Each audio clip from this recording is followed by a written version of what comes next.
Rizky Aditya melalui kuasa hukumnya, Hendrawan Halim membantah pernyataan perempuan W yang mengaku punya anak di luar nikah dengan Rizky Aditya. Hendrawan mengaku ditunjuk Rizky Aditya untuk menyelesaikan polemik perihal tudingan miring tersebut sejak tanggal 20 April tahun 2021. Menurut Hendrawan, Rizky Aditya sudah menjawab somasi yang dilayangkan pengacara wanita W yang menggugat soal anak. Dari kami menjelaskan ke saudari W itu, bahwa klien kami menolak tentang pengakuan itu, jadi membantah semuanya.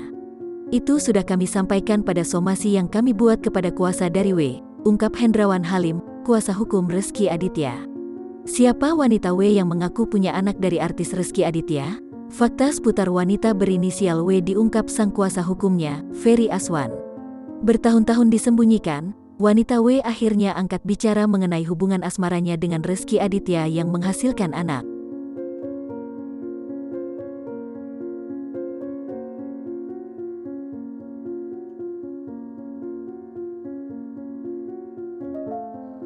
Melalui kuasa hukumnya, wanita W blak-blakan mengurai hubungannya dengan Rizky Aditya.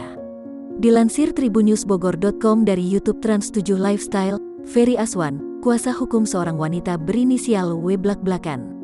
Mewakili W, Ferry menyebut bahwa kliennya kenal dengan Rizky Aditya di tahun 2012. Lalu pada tahun 2013, wanita W mengaku melahirkan anak dari Rizky Aditya. Hubungan Rizky Aditya dan W pun diakui Ferry mendadak renggang. Hal itu terjadi pasca Rizky Aditya mengalami kecelakaan di tahun 2012. Kini, usai 9 tahun disembunyikan, W akhirnya muncul kembali. Sampai memakai jasa pengacara, W mengaku ingin anaknya diakui Rizky Aditya.